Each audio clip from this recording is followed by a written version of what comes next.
We continue to see compressed volatility in the market overall. Thursday and Friday, really tight range in the SPYs. I think what we did was just looking at the markup on the SPY chart. So we talked about this on Friday when we moved off the kind of the lows in the spring. We were seeing some pretty decent ranges, and then basically starting early July, as we were moving higher, things got tighter. You know, this little pullback here and this little pullback here, but things have been really tight from an intraday perspective and from a pullback perspective, multi-day. It seemed to be getting tighter. We did have a little bit of a down blip on Friday to the 290 level and popped into the close. So we basically have this 291, 30 to 50 resistance on the SPYs.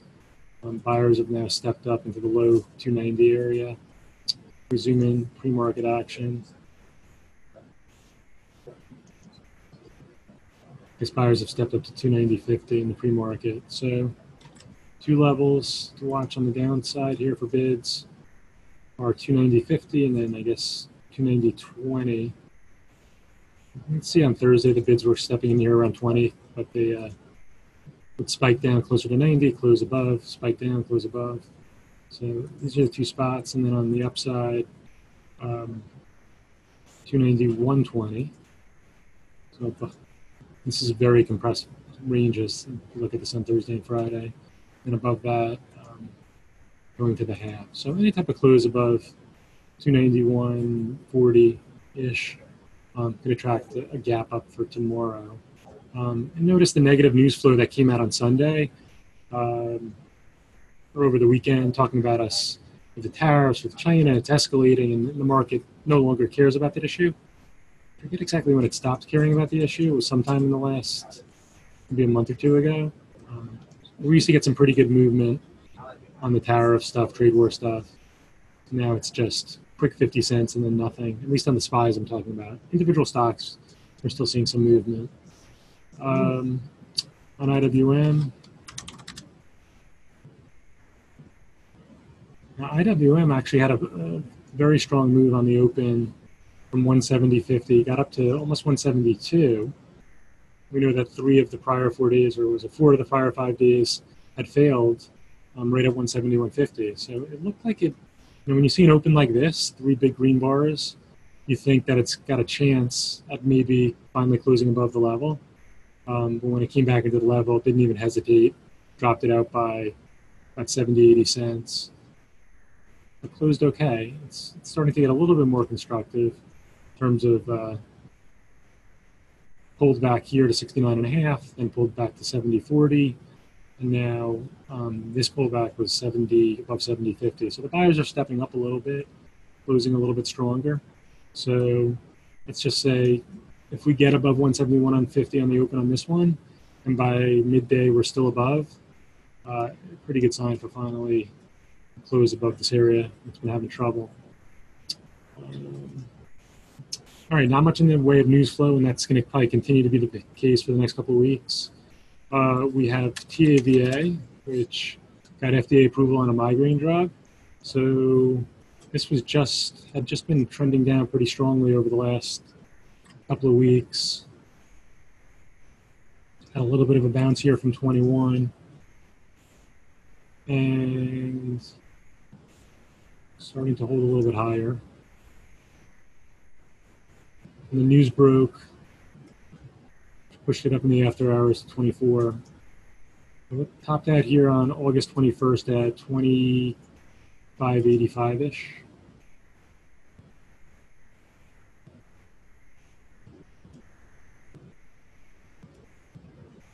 Here's the 5 minutes so you can see the reaction to the news.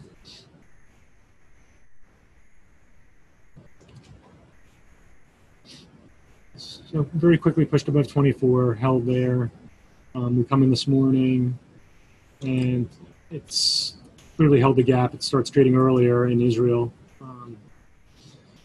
So it held. So similar to the 24 price in BHC, which is same sector. This actually had a little bit more of a pop above the 24 level. can it hold this on the open? I'd say if it holds 24 and you see it getting back above, let's say 24 and a quarter. Right now it's actually holding. From a pure technical standpoint, the high in the after hours is 24.20. The fact that it's actually holding above the after hours high is extremely bullish. So you have two possibilities. It flushes actually through there, down to 24, gets back above the after hours high, then you look for the pop back up to the top of the pre-market range. And any type of consolidation in this pre-market range and then a move above 25, we would look for continuation. It's a stretch. It just was down at 21 a couple of days ago. So it actually, when did this start? So on Tuesday, this was Tuesday here. It was accumulated for a few days here in front of 22. This may have been people anticipating the approval. It trades 12 million shares a day, so it's going to be really liquid. So my first look is going to be to trade it on the long side. My second thought is if it actually pops here, you can't even get above 24.50. Maybe spikes above and starts holding below, is that it just comes right back down and tests the support area. So if it gets to 24.50, it really needs to hold in the 40s for me to be a believer in the next up leg.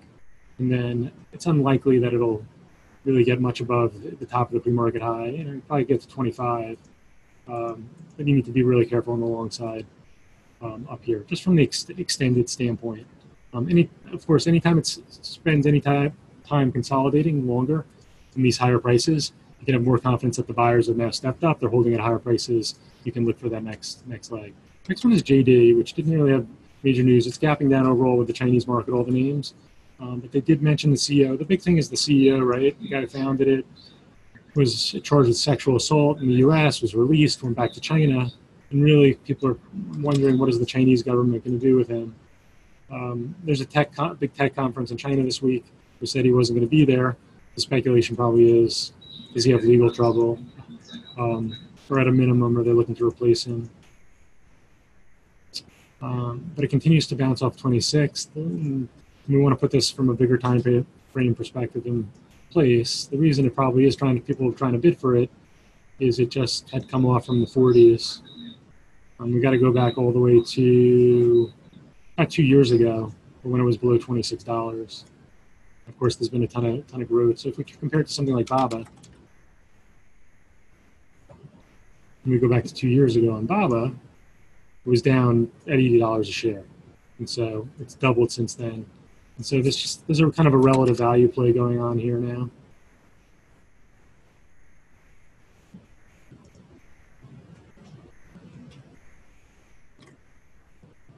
It's 26 and then 25.50, or went sideways for a while there.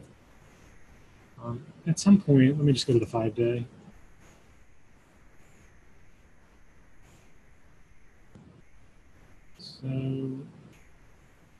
So you had your down move to 26, it popped back up to 27.5 for a couple of days. You got your retest, went straight up. This was the day that a bunch of things I think went straight up. And now it's right back down here. So you can definitely have 2 retests, even 3 retests in a stock, and it can continue to support there. If you see a flush through 26 and then it's back above, let's say 26.10, that's also a fairly common pattern to then look for the reversal.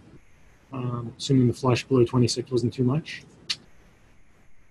Let us look at the IPOs and a couple of other things. So the IPOs on Thursday, Friday you had this NIO.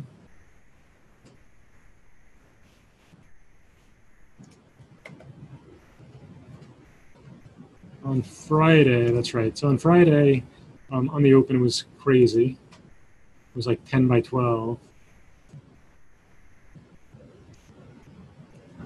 So it got halted on downside volatility. They caught a bid at around 940. They took it all the way back up to almost to 1250.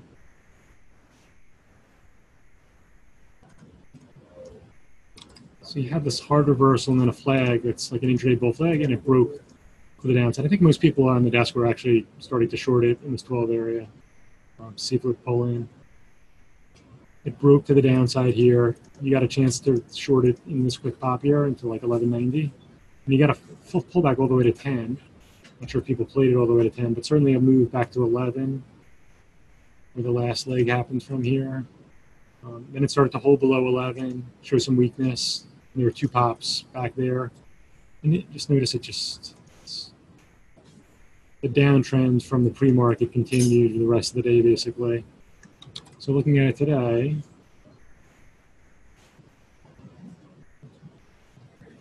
I would say if it's below 10.5, seller's really in control. You have some potential support here at 940, 950. And then below that, you probably don't have anything till 8. Some of you listening to me probably can't locate shares to short it. That's unfortunate. It's one of those things where you want to play on both sides. And it looks like actually in the pre-market, it's already played out a little bit. It got up to 1040 in the pre-market. And it's just really looking like a short.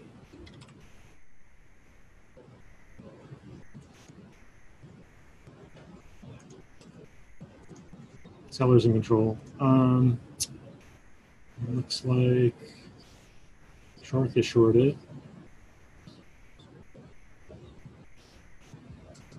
The next one is QTT. So this one actually IPO'd midday on Friday. Above the IPO price, went straight up. The general trade on the desk is when something IPOs and it's above its IPO price, people buy it right on the first print. So in this case, $9, and then if it drops that, just hit out. And so in this case, it went straight up, so it was an easy moneymaker on the first move. Where it gets complicated is after it goes straight up and then you get the red bar. What do you look for? Well, in this case, it pulled all the way back from 16 to 12, started to catch a couple of bids. And then once it started to consolidate here, I'm sure this is where people were looking on the long side. It had one with pretty nasty dropout here, about 75-cent dropout. Then they rebid. And then once you have this bar here where it broke out of the consolidation, people watch to see what will it do at the prior high. I can kind of see why people made so much money in it. It got to the prior high and then it started to hold above it. And it had another leg to 20. People are looking to buy it at the prior high, flush through. Again, this one was probably the easiest trade, buying it right on the first print. It's for more experienced traders. The next kind of trade was the consolidation, kind of above the pullback. Consolidation above this pullback, and then the break to the upside. So those were the two trades. It then was a very clean downtrend from 20. See where it is this morning. And generally the second days on these, you quite often will get a gap up because other people will hear about the IPO and it'll get a gap up, and you want to see what it does off of the gap up. In this case, it's already pulled in this potential support. So you have 16, and let's call it 14 by 1460 as two support areas. And you have 18 and 20 as your resistance.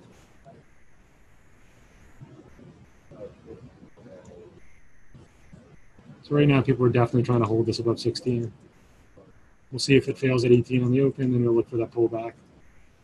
If it fails at 18 on the open and can't get below, let's call it below 17s, that's pretty bullish for a move of the retest of Friday's high. Adobe.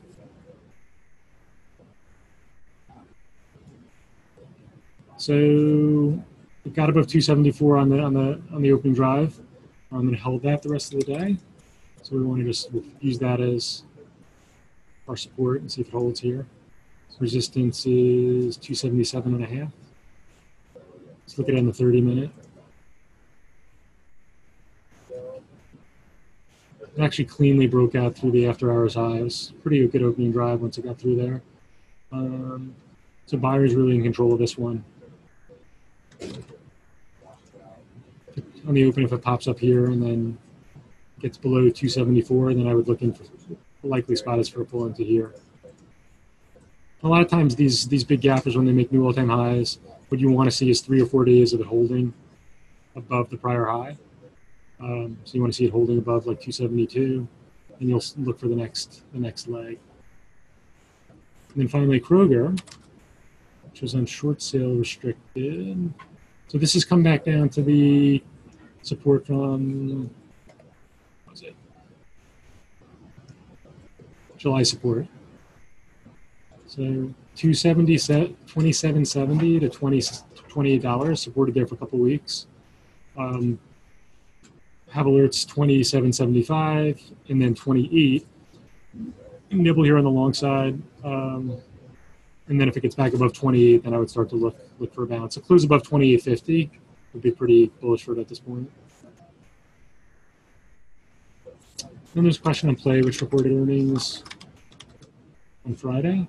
I haven't traded this in a while. I've traded it a few times on earnings. Let's check quickly at the daily. So kind of similar to Adobe. Obviously, it hasn't made a new high with this gap up, but gapped up and held it pretty cleanly. I feel like I was involved in this gap down here. So it was in a downtrend from summer of 2017 to early this year. It's a pretty good comeback, actually. Really good comeback.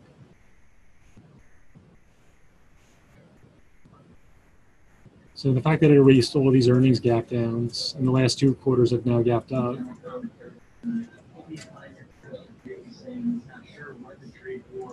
It's like it tested that 62 on Friday, this kind of consolidation before this hard down move.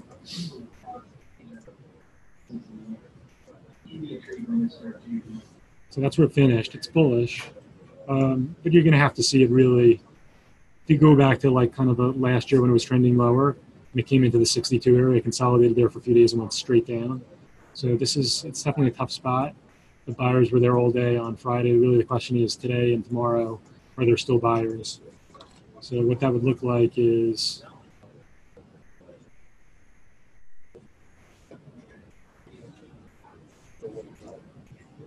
any type of consolidation in this area right here takes out 62.5. Then I'd be looking for a $1.50, $2 move, something like that. $1.60 ATR. But if it fails here at 62 again, and you see consolidating below 61, I'd be concerned. It's just because it's run so much off of the low. That's it. Say the pod names, the big plays were on Friday. CGC, that was the buy. We had that as our number one thing, buying in the low 40s. Now after it's made that big move off the low, it's going to be kind of what does it do here in this 48 to 49.5 area? But actually spend some time up here and then breaks to the upside again, and probably will retest 52. I would think you would have some sort of pullback first, though, before a retest of this 52. But a lot of people were waiting for that pullback, including us, for it to come back. This is the sector leader. If the sector is going to continue to be strong over the next few months, you want to get back in, from this area down to this area, and you got that. And that's why I went straight up on the open on Friday. Was a lot of people were looking to get back into it. Oh, and then TLRY, I did a video, I think it was posted late last week on YouTube. We sent it out in an email. The idea is this is similar to GoPro and these other big IPOs. What happens is you get these nice pullbacks along the way to the top, 15 to 20%. We got one of those. After that, to me, there's not really a lot to do until it starts to compress the volatility. And if it starts to compress and then takes out the lows from Friday, then you start to look for the deeper pull in, and then you'll know it's the top. But so many different things can happen until that point. It can go back up to the high and a double top. It can make a little bit of a lower high at 120. But ultimately, until it starts consolidating below $100, you're not going to be really thinking about the bigger top having been in, and the pullback back to this area here, and probably ultimately to here. And typically that happens around the time of lockup expiration, or a month before, and that's not till January. So we have a ways to go, probably before it gets back down at these levels. And you can continue to watch it, continue to see if the volatility compresses and develops key resistance levels. As always, be patient and good luck.